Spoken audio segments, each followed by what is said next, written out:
اللهم صل على محمد وعلى ال محمد كما صليت على ابراهيم وعلى ال ابراهيم انك حميد مجيد.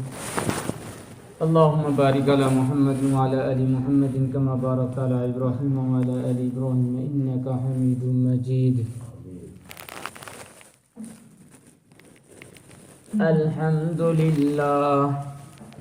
الحمد لله نحمده ونستعينه ونستغفره ونؤمن به ونتوكل عليه ونعوذ بالله من شرور أنفسنا ومن سيئات أعمالنا من يهده الله فلا مضل له ومن يضلله فلا هادي له ونشهد أن سيدنا وسندنا وحبيبنا ومولانا محمدا عبده ورسوله صلى الله عليه وسلم. أعوذ بالله من الشيطان الرجيم. بسم الله الرحمن الرحيم. ومن أعرض عن ذكري فإن له معيشة ضنكا ونحشره يوم القيامة أعمى قال رب لم حشرتني أعمى وقد كنت بصيرا قال كذلك أتتك آياتي فنسيتها وكذلك اليوم تنسى. صدق الله مولانا العظيم وصدق رسوله النبي الكريم ونحن على ذلك لمن الشاهدين والشاكرين والحمد لله رب العالمين. کھیتیاں سرسبز ہیں غذا کے واسطے، کھیتیاں سرسبز ہیں غذا کے واسطے، یہ چاند سورج ستارے ہیں ضیاء کے واسطے، یہ بحر بر شمس و قمر ماء و شمع کے واسطے، یہ بحر بر یہ شمس و قمر ماء و شمع کے واسطے، یہ جہاں ہے تیرے لیے اور تو خدا کے واسطے. میرے محترم بزرگوں اور دوستوں اور دینی بھائیوں، حاضرین جمعہ، میرے مسلمان بھائیوں، اس وقت اگر دنیا کے اندر کوئی قوم ذلیل ہے، کوئی قوم اگر سب سے بدترین ہے اور سب سے زیادہ حالات کا اگر کوئی قوم شکار ہے تو مسلم قوم ہے. پوری دنیا کے اندر سب سے زیادہ حالات کا شکار مسلمان ہے، ایمان والے ہیں، قرآن و حدیث کے ماننے والے ہیں. لیکن میں آپ کو یہ بتاتا چلوں کہ حالات سے گھبرانا نہیں، اقتدار سے گھبرانا نہیں، حکومت والوں سے، ارباب اقتدار سے ڈرنا نہیں، خوف نہیں اپنے دل کے اندر لانا. وہی انسان ڈرتا ہے دنیا کے لوگوں سے، حکومتوں سے، ارباب اقتدار سے، دشمنان اسلام سے، ظالموں سے، نافرمانوں سے، خاطیوں سے، باغیوں سے، دشمنان سے وہی ڈرتا ہے جس کے دل میں اللہ کا ڈر اور خوف نہ ہو. جس کے دل میں اللہ کا ڈر اور خوف ہوگا، جو اپنے دل میں اللہ کا ڈر رکھے گا، وہ دنیا سے مرعوب نہیں ہوتے، وہ کسی ظالم سے نہیں ڈرتے، وہ کسی ارباب اقتدار سے نہیں ڈرتے، وہ صرف اور صرف اللہ سے ڈرتے. قرآن کریم میں اللہ نے فرمایا وما قدر اللہ کا قدری، کہ اللہ سے ٹھیک ٹھیک انہوں نے اللہ کی قدر نہیں کی، جیسی اللہ کی تعظیم کرنی چاہیے ویسی انہوں نے تعظیم نہیں کی۔ اگر آپ اپنے دل کے اندر غیر اللہ کا ڈر رکھیں گے، دشمنان اسلام کا ڈر رکھیں گے، ظالموں کا ڈر رکھیں گے، حکومتوں کا ڈر رکھیں گے، عناصر فرقہ پرستوں کا ڈر رکھیں گے، تو پھر آپ نے حقیقت میں اللہ کی قدر نہیں کی ہے۔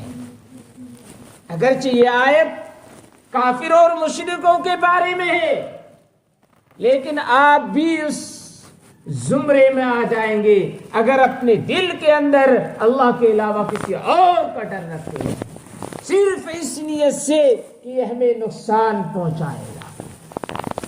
نفع نقصان کا مالک صرف اور صرف ہمارا یہ عقیدہ ہونا چاہیے کہ اللہ ہے، اللہ کے علاوہ کوئی نہیں۔ میرے عزیزوں، آج انسان سوچتا ہے، آج جو کچھ بھی ہم اپنی زندگی میں کرتے ہیں، جو کچھ بھی دوڑ دھوپ کرتے ہیں اپنے بیوی بچوں کے لیے، اپنی اولاد کے لیے، اپنے گھر والوں کے لیے، اپنی زندگی کو بہتر بنانے کے لیے، ہم یہ چاہتے ہیں ہمارے پاس مکان ہو جائے تاکہ سکون مل جائے، ہم یہ چاہتے ہیں ہمارے پاس بنگلے ہو جائے، ہم یہ چاہتے ہیں ہمارے پاس گاڑی ہو جائے جس کی وجہ سے ہمیں سکون میسر ہو۔ آج دنیا کی نگاہ میں لوگوں نے، یہاں تک کہ مسلمانوں نے بھی، ایمان والوں نے بھی، مومنوں نے بھی چین سکون اللہ کی عبادت بارگاہ میں چھوڑ کر کسی اور جگہ تلاش کرنا شروع کر دیا ہے۔ کوئی سکون ملنے والا نہیں ہے، کوئی چین نہیں ملے گا، کوئی سکون نہیں ملے گا۔ کہتے ہیں کہ لوگ جب اقتدار میں بیٹھ جائیں، حکومت پہ بیٹھ جائیں، حکومت کرنے لگ جائے تو اس کو سکون ملتا ہے۔ جب بادشاہ بن جائے، وزیر بن جائے، پاور عہدہ مل جائے، منصب مل جائے تو یہ سوچتا ہے کہ سکون ملتا ہے اس میں۔ نہیں، کوئی سکون نہیں ملتا۔ ایک بادشاہ گزرا ہے عبد الرحمن اموی کے نام سے، انہوں نے اندلس کے اندر 50 سال حکومت کی، 1-2 سال نہیں، 50 سال تک یہ بادشاہ بنا رہا۔ وہاں کے لوگوں پر انہوں نے حکومت کی، ہر اعتبار سے یہ پورا ملک جو ہے، وہاں کے رعایا، وہاں کے لوگ ہر اعتبار سے ان کے زیر تابع ہیں۔ کہتے ہیں جب ان کا انتقال ہوا، جب وہ مر رہا تھا، جب وہ دنیا سے جا رہا تھا، تو جاتے وقت اس نے کان لگا کر لوگوں نے سنا کچھ کہہ رہا تھا، اور وہ یہ تھا کہ بھائی میں نے 50 سال تک حکومت کی تمہارے اوپر، 50 سال تک میں بادشاہ بنا رہا، لیکن مجھے صرف 14 دن سکون ملا، 14 دن سکون ملا۔ اللہ، جو انسان 50 سال حکومت کرتا ہے، بادشاہ بنتا ہے، جب جاتا ہے تو اس کے کان سے لوگ سنتے ہیں مجھے صرف 14 دن سکون ملا۔ لوگ کہتے ہیں دولت مل جائے، مال مل جائے تو سکون ملتا ہے۔ لوگوں کا خیال ہے میرے پاس روپے آ جائے، دولت آ جائے، خزانہ آ جائے تو مجھے سکون مل جائے گا۔ نہیں ملتا، مال و دولت میں بھی سکون نہیں ہے میرے عزیزوں، ورنہ بڑے بڑے ارب پتی، کھرب پتی لوگ آئے اور آتے رہے اور آ رہے ہیں، لیکن ان کو سکون نیند آنے کے لیے نیند کی گولیاں کھانی پڑتی ہے، سکون نہیں ملتا ہے۔ ایران کے اندر ایک بادشاہ گزرا، اس کے بعد اس کی بیٹی پوری پراپرٹی، پورے عرب، جزیرۃ العرب، پورے عرب جو بھی وہ چھوڑ کر کے گیا ہے، ساری جائیدادوں کا مالک اس کی بیٹی بنی کرسٹینا کے نام سے. وہ جب ملکہ بنی اور اقتدار پر آئی، ساری چیزیں اس کے پاس ہیں، مال و دولت کی کمی نہیں ہے، جائیداد کی کمی نہیں ہے، عمارتوں کی کمی نہیں ہے، سب کچھ ہے.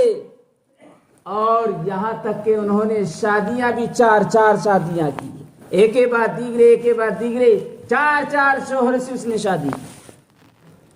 لیکن حال کیا ہوا، 37 سال کی عمر جب یہ پہنچی تو اس کا انتقال ہوتا ہے، اس کی موت ہوتی ہے باتھ روم میں، ہارٹ اٹیک آتا ہے اور مر جاتی ہے. کہاں سکون میرے عزیز؟ تو دولت میں بھی سکون نہیں. لوگ کہتے ہیں کہ بھئی شراب میں، رقص سرور میں، شراب کے اندر، نشے میں سکون ہے. لیکن آپ دیکھیے حالات، اٹھا کر دیکھیے ان لوگوں کو جو شرابی ہیں، ان میں بھی کوئی سکون نہیں ہے، بے سکونی کے شکار ہیں. لوگ کہتے ہیں کہ زناکاری میں، بدکاری میں سکون ہے، لیکن اس میں بھی سکون نہیں.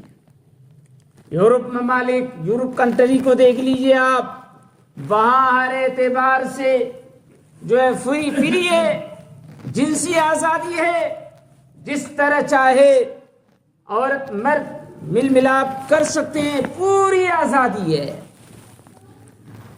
لیکن کیا وہاں سکون ہے؟ کیا امریکہ میں، یورپ ممالک میں سکون ہے؟ نہیں ہے. ہر 3 منٹ کے اندر ایک قتل عام ہوتا ہے. امریکہ کے اندر ہر 3 منٹ کے اندر ایک قتل ہوتا ہے، ہر 13 سیکنڈ کے اندر ایک بلاత్కాر ہوتا ہے، ہر 81 سیکنڈ کے اندر جو ایک زنا ہوتا ہے. سکون ہے؟ نہیں سکون ہے میرے عزیز. لوگ کہتے ہیں رقص سرور میں، گانے میں، فلموں میں، ناچ گانے میں، عریانیت میں، اس میں سکون ہے. اور تلاش کرتے ہیں ہمارے نوجوان اور لگے رہتے ہیں، لیکن سکون میسر نہیں ہوتا، سکون ملنے والا نہیں. تو میرا رب مجھ سے پکار کر کہتا ہے، اے میرے بندو، تم نے سمندروں کی گہرائی تک پہنچ گیا، تم نے صحراؤں کی خاک چھان ڈالی، تم جو ہے بلندی کی معراج تک پہنچ گئے، تم آسمان تک پہنچ گئے، تم چاند سورج ستاروں تک پہنچ گئے، اور دنیا کی چیزیں تمہارے پاس آ گئی، لیکن تمہیں سکون نہیں ملا. اے میرے بندو، میری طرف آؤ، میری طرف جھکو، مجھ سے مانگو، میں تجھے سکون دوں گا. میرے علاوہ کہیں سکون تلاش کرو گے تو سکون نہیں ملے گا. حدیث قدسی ہے، سوچنے کا مقام ہے. حدیث قدسی کسے کہتے ہیں؟ جو حضور صلی اللہ علیہ وسلم فرمائے کہ اللہ رب العزت نے ایسا کہا، اس کو کہتے ہیں حدیث قدسی.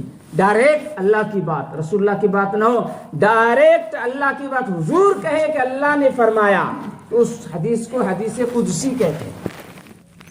تو بخاری شریف کی حدیث قدسی ہے، انا عند ظن عبدی بی، کہ میں اپنے بندوں کے گمان کے مطابق ہو جاتا ہوں. سوچنے کا مقام ہے میرے عزیزو. اس حدیث پر غور کیجئے. اللہ رب العزت فرما رہے ہیں انا عند ظن عبدی بی، کہ میں اپنے بندوں کے گمان کے مطابق ہو جاتا ہوں. میرا بندہ میرے متعلق جیسا گمان کرتا ہے، جیسا خیال کرتا ہے، جیسا تصور کرتا ہے، میں ویسا ہوں. ان العبد اذا ذکرنی فی نفسی، جب بندہ تنہائی میں، اکیلے میں، دل میں مجھے یاد کرتا ہے، ذکرت فی نفسی، میں بھی اس کو اپنے دل میں یاد کرتا ہوں، میں بھی اس کو اکیلے میں یاد کرتا ہوں، میں بھی اس کو صرف یاد کرتا ہوں جس طرح اس نے مجھے یاد کیا، میں بھی اس کو یاد کرتا ہوں. وَإِذَا ذَكَرَنِي فِي مَلَئٍ، اور جب میرا بندہ مجھے یاد کرتا ہے کسی محفل میں، کسی مجلس میں، اپنے دوست احباب کی مجلس میں، تو میں ذکرت فی ملئ خیر من، میں اس سے بہتر مجلس میں اس کو یاد کرتا ہوں، یعنی فرشتوں کی مجلس میں اسے یاد کرتا ہوں. آگے فرمایا اذا تقرب الی منی شبرا، جب میرا بندہ میری طرف ایک بالشت بڑھتا ہے تو میں اس کی طرف ایک ہاتھ بڑھتا ہوں. تقربت الیہ ذراعا، میں اس کی طرف ایک ہاتھ بڑھتا ہوں. اور جب بندہ میری طرف ایک ہاتھ بڑھتا ہے تو میں اس کی طرف ایک گز ایک قدم بڑھتا ہوں. اور جب میرا بندہ میری طرف پیدل آتا ہے تو میری رحمت اس کی طرف دوڑ کر جاتی ہے. یہ اللہ کی شان ہے، یہ اللہ کی عظمت ہے. میرے عزیزو، پہچانو اپنی ذات کو پہچانو، اپنے آپ کو پہچانو، آپ کون ہو. آج مسلمانوں نے جو ہے اپنا مقصد کھو دیا ہے. ہم نے ضرورت کو مقصد بنا لیا ہے اور مقصد کو ہم نے پس پشت ڈال دیا ہے. ہمارا مقصد مکان بنانا نہیں، ہمارا مقصد جو ہے دنیا میں ترقی سروس کرنا نہیں، ملازمت اختیار کرنا، یہ ہمارا مقصد نہیں ہے. یہ تو ضرورت زندگی ہے. اس ضرورت زندگی کے اندر اتنا ہی لگو جتنی آپ کی زندگی چل سکے. اس سے زیادہ لگو گے تو الجھو گے، پریشان ہوگے، مشکلات کا سامنا کرو گے. میرے عزیزو، اس لیے فرمایا میرے بندو تمہیں گھبرانے کی ضرورت نہیں. کتنا سے کتنا عاصی بندہ کیوں نہ ہو جائے، کتنا بڑا نافرمان کیوں نہ ہو جائے، ایک مرتبہ مجھ سے رجوع کر لو، مجھ سے توبہ طائب استغفار کر لو، میں تم سب کو معاف کرتا ہوں. قل یا عبادی الذین اسرفوا علی انفسہم لا تقنطوا من رحمت اللہ. یہ بھی سوچو، جب بندہ گناہ کرتا ہے، غلطی کرتا ہے تو وہ کسی اور پر ظلم نہیں کرتا، خود اپنی ذات پر ظلم کرتا ہے. اس دنیا کے اندر سب سے پہلی جس سے غلطی ہوئی وہ ہم سب کے ابا حضرت آدم علیہ السلام سے ہوئی اور ابلیس شیطان سے ہوئی. اللہ رب العزت نے کہا تھا کہ بھئی اس درخت کے پاس مت جانا، لیکن چلے گئے، بھول سے غلطی ہو گئی. اس کے بعد حضرت آدم علیہ السلام متوجہ ہوئے، اللہ رب العزت کی طرف توبہ کی. فوراً اللہ نے اس کی توبہ قبول کی اور فرمایا ربنا ظلمنا انفسنا وان لم تغفر لنا وترحمنا لنكونن من الخاسرین. تو انسان جو بھی گناہ کرتا ہے وہ اپنی ذات پر، اپنے نفس پر، اپنی شخصیت پر اس کا اثر ہوتا ہے، کسی اور پر نہیں ہوتا. پہلے اس کی ذات پر اس کا اثر ہوتا ہے. اس لیے میرے عزیزو، ہم گناہ کریں تو یہ سوچیں کہ سب سے پہلے مجھے اس کا نقصان ہوگا. ہم بظاہر چاہیں کسی کو مار دیں، ہم چاہیں بظاہر کسی کو نقصان پہنچا دیں، لیکن اس نقصان سے زیادہ آپ کے اوپر ہونے والا ہے. سوچیں، غور کریں. میرے عزیزو، آج ہم نے سکون دنیا کی چیزوں میں تلاش کرنا شروع کر دیا ہے، کہیں سکون ملنے والا نہیں. اچھا، آج ہم پریشان کیوں اس قدر نظر آتے ہیں، ہمیں سکون کیوں نہیں ملتا ہے؟ تو پہلی بات تو یہ اللہ رب العزت نے قرآن کریم کے اندر صاف فرما دیا، الا بذکر اللہ تطمئن القلوب. اس کو جو ہے اچھی طرح اپنے ذہن و دماغ کے اندر بٹھا لو میرے عزیزوں، کہ صرف اور صرف اللہ کی یاد میں ہی دل کو اطمینان نصیب ہوتا ہے. آپ اس کے علاوہ کہیں ڈھونڈتے رہو، دنیا کی چیزوں میں کھو جاؤ، فلم بینی میں لگ جاؤ، شراب نوشی میں لگ جاؤ، زناکاری میں لگ جاؤ، رقص سرور میں لگ جاؤ، بینک بیلنس جمع کرنے میں لگ جاؤ، مکان بنانے میں لگ جاؤ، اولاد جمع کرنے میں لگ جاؤ، اور کسی عہدہ جمع کرنے میں اور حاصل کرنے میں لگ جاؤ، ملازمت میں لگ جاؤ، سروس میں لگ جاؤ، کسی بھی کام میں لگ جاؤ، کہیں سکون نہیں ملے گا. وَمَنْ أَعْرَضَ عَنْ ذِكْرِي فَإِنَّ لَهُ مَعِيشَةً ضَنْكًا. جو میرے ذکر سے اعراض کرے گا میں اس کی زندگی کو تنگ کر دوں گا. ہم سوچتے کیوں نہیں میرے عزیزوں، ہم غور کیوں نہیں کرتے، ہم فکر کیوں نہیں کرتے کہ ہم اپنے مقصد کو حاصل کرنے کی طرف آگے کیوں نہیں بڑھتے؟ ہم ایک مسلمان ہیں، ہم ایک ایمان والے ہیں، ہمارا ایمان آج مضبوط کیوں نہیں ہو رہا اللہ سے؟ کبھی ہم سوچتے نہیں، ہم یوں ہی سمجھتے ہیں یوں ہی آئے یوں ہی چلے جائیں گے. ایسا نہیں میرے عزیزو، یہ اللہ کی زندگی جو ہے، یہ عمر جو ہمیں ملی ہوئی ہے، یہ امانت والی عمر ہے، یہ امانت والی زندگی ہے. اس کو جو یہاں صحیح طریقے سے گزار کر کے جائے گا وہی انسان آخرت میں کامیاب ہوگا. اور جو اس زندگی کے اندر اس عمر کو صحیح استعمال نہ کر کے غلط جگہ پر اس کو استعمال کرے گا، غیر ضروری چیزوں میں استعمال کرے گا، وہ ہر جگہ ناکام ہوگا، اس کو کبھی سکون ملنے والا نہیں. آج انسان یہ سوچتا ہے بھئی میرا پڑوس، میرا قریبی، میرا رشتہ دار، میرا دوست، میرے احباب، میرا فلاں، وہ تو اس کے پاس یہ ہے، وہ تو اس کے پاس وہ ہے، اس کے پاس بنگلے ہیں، اس کے پاس زمینیں ہیں، اس کے پاس جائیداد ہیں، اس کے پاس دولت ہیں، اس کے پاس خزانے ہیں، فلاں ہے. حضور صلی اللہ علیہ وسلم نے فرمایا انظر الی من اسفل منک، ارے اس شخص کو دیکھو جو تم سے چھوٹا ہو. آج حال کیا ہے؟ سکون ہمیں کیوں نہیں مل رہا ہے؟ چین کیوں نہیں مل رہا ہے؟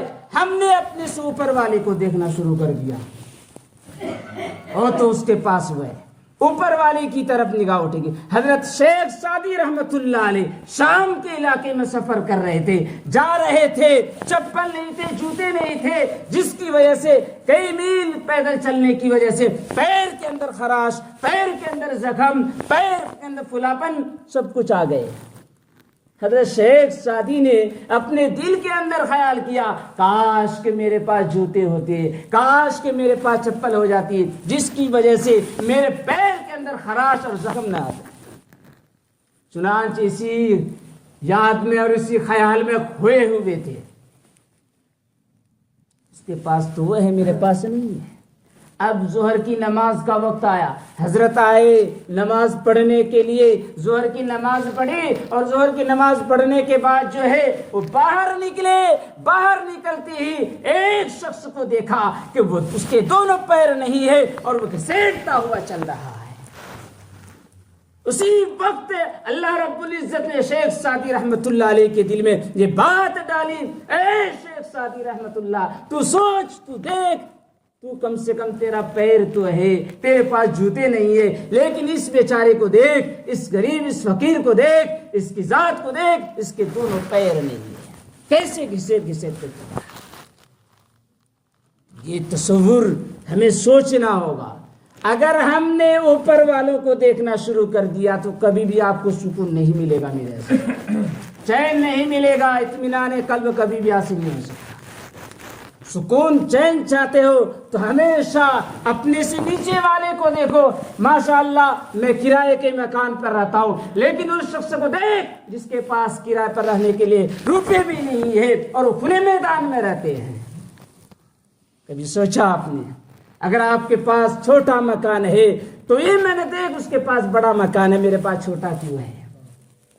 اسی پر شکر ادا کرو، اسی پر شکر بجا لاؤ، اللہ کو شکر ادا کرو. اللہ تیرا شکر ہے، جس حالت میں رکھا تو صحیح رکھا ہے. یہ تیرا کیا، تیری قسمت ہے، تیری تقدیر ہے، اور تیرا جو فیصلہ ہے ہمیں اس پر راضی رہنا ہے. انسان بے سکونی کا شکار اس لیے بھی ہو جاتا ہے کہ وہ تقدیر پر راضی نہیں رہتا، اللہ کے فیصلے پر راضی نہیں رہتا. تو ہمیں اللہ کے فیصلے پر، تقدیر پر راضی رہنا ہے. جب تک ہم اپنے تقدیر پر راضی نہیں رہیں گے کبھی بھی آپ کو سکون میسر نہیں ہو سکتا ہے، چین نہیں مل سکتا ہے. میرے عزیزوں، تو ہمیں اپنے آپ کو سوچنا ہوگا، ہمیں اپنے آپ کو اللہ کی راہ میں، اللہ کے راستے میں اپنے آپ کو لگانا ہوگا. ہمیں اپنی سوچ کو، اپنی فکر کو بدلنا ہوگا. تو ہمیں چاہیے کہ ہم سب سے پہلے اپنا ایمان مضبوط کریں، اور اب اس اپنے دل کے اندر صرف اور صرف اللہ کا ڈر رکھیں، کسی اور کا ڈر نہیں، کسی ظالم کا ڈر نہیں، ارباب اقتدار کا ڈر نہیں، دنیا والوں کا ڈر نہیں، دشمنان اسلام کا ڈر نہیں، کسی فرقہ پرستی کا ڈر نہیں، بلکہ ذات کے اندر صرف اور صرف اللہ کا ڈر اور خوف رہے گا. اور ہمیں چاہیے کہ ہم جو ہے اچھے کاموں کی طرف آگے بڑھیں، اچھے اعمال کریں، اپنی زندگی کو سدھاریں کہ ہم سے کہاں چوک ہو رہی ہے، کہاں غلطی ہو رہی ہے، ہم اپنے مقصد کو بھول کیوں گئے. اللہ رب العزت نے جو اتنی بڑی کائنات کو بنایا تو بنانے کا کوئی مقصد ہے. میرے عزیزو ایک انسان کو اگر بھیجا جائے جھنجھنوں کے اندر ایک فیکٹری ہو یا فلاں چیز بننے کے لیے ہو، اب اگر اس کا مالک اس کو یہاں سے دہلی بھیج دے، اب دہلی بھیجے گا تو ظاہر سی بات ہے یہاں سے دہلی جائے گا، ٹرین میں بیٹھ کے جائے گا یا نہیں جائے گا، اور بیچ کے اندر بہت ساری چیزوں کا سامنا کرنا پڑے گا، تو کھائے گا بھی، ضرورتیں بھی پوری کرے گا، سوئے گا بھی، پھر جائے گا وہاں دہلی پہنچے گا، اور اس کے مالک نے جس مقصد کے لیے اس کو بھیجا ہے وہاں جا کر کے وہ کرے گا۔ اب اگر وہ یہ صحیح چیزوں کو، انہی چیزوں کو، نیند کو، کھانے پینے کو اور اسی سفر کو ضرورت سمجھ لے تو انسان کامیاب ہوگا۔ اصل مقصد یہ نہیں ہے، یہ ضرورت سفر ہے، مقصد اصل ہے اس جگہ دہلی میں جا کر کے اس اپنے مالک کی بات کو مان کر اس چیز کو وہاں سے لانا اور اس فیکٹری میں رکھنا۔ اسی طریقے سے اللہ رب العزت نے ہمیں اس دنیا کے اندر جو بھیجا ہے یہ صرف ضرورت کی زندگی ہے میرے عزیزو۔ اصل مقصد جو ہے اللہ رب العزت کی عبادت، اللہ رب العزت کی عبودیت، معبودیت کا اقرار کرنا، یہی ہمارا مقصد ہے، یہی ہمارا جینا، یہی ہمارا مرنا ہے۔ اللہ رب العزت سے دعا ہے کہ اللہ تعالی ہم سب کو کہنے سننے سے زیادہ عمل کرنے کی توفیق عطا فرمائے، اور دین حنیف صراط مستقیم پر ہم سب کو چلنے کی توفیق عطا فرمائے، اور حالات درست فرمائے، مسلمانوں کو چین سکون نصیب فرمائے، آمین۔ وما علینا الا البلاغ۔